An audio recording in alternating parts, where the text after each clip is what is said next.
Greetings. This is Unit 1, Objectives 2 and 3 for understanding some common terms that we need to make sure we clarify.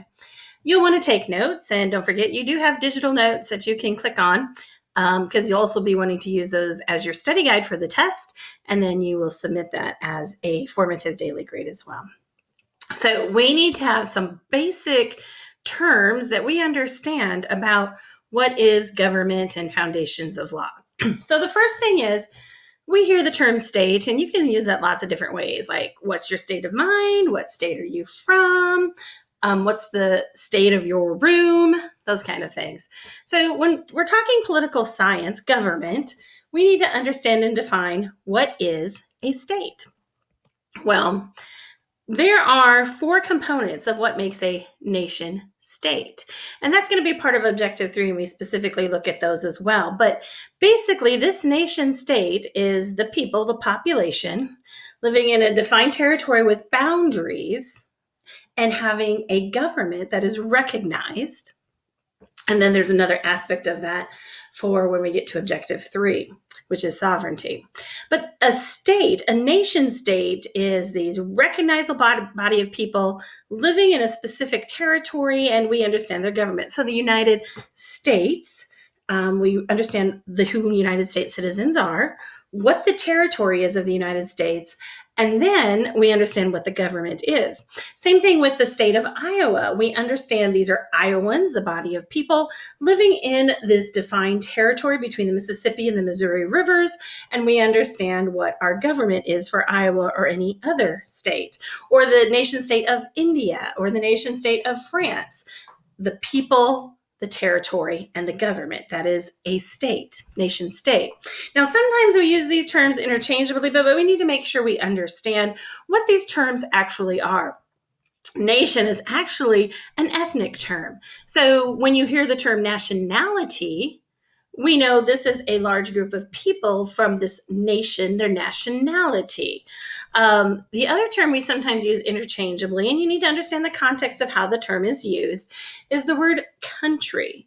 Country means the actual geographical land, the physical land, the actual place, region, the area of land is known as the country. So from political science perspective, when we talk about state, we are talking about that territory, the government, and the body of people.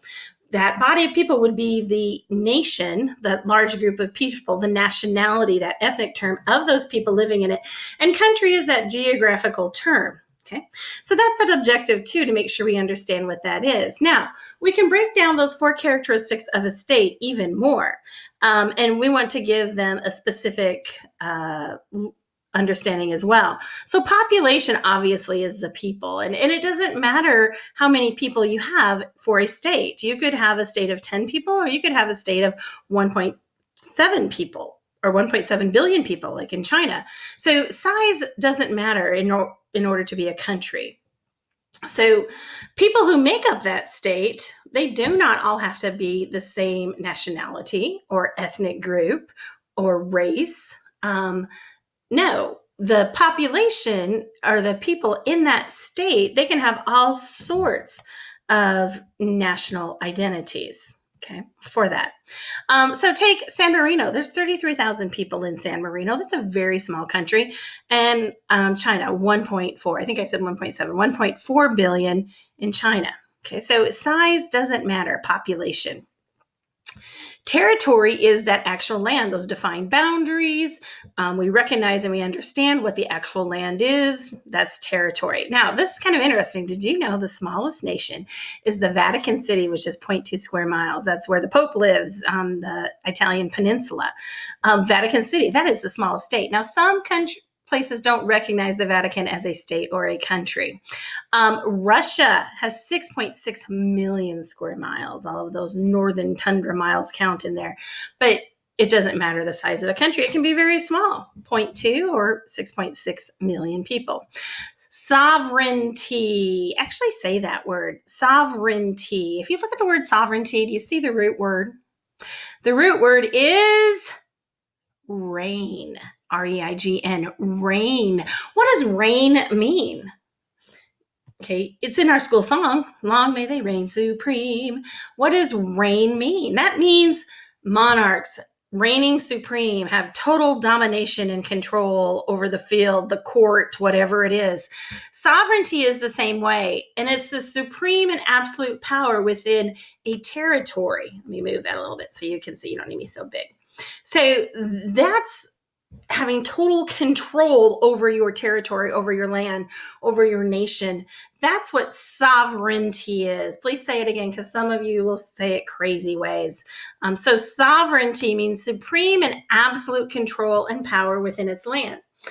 When you look at the United States, and this is why I think the United States sometimes gets a bum rap on the world stage, who does the United States fear? Who? Who are we concerned is going to take us out and control us tomorrow? Nobody.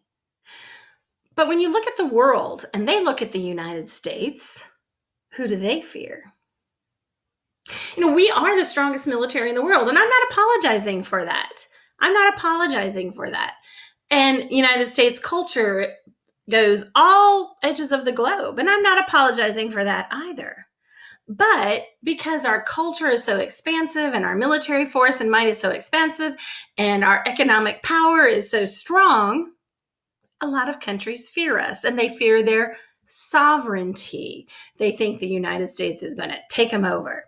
Now, that's crazy. That's not one of our world goals at all, but you can understand how some people can twist that and make the United States an enemy, right? North Korea. Okay, so sovereignty is that supreme and absolute power within its own territory. The United States fears nobody, and that's what sovereignty means.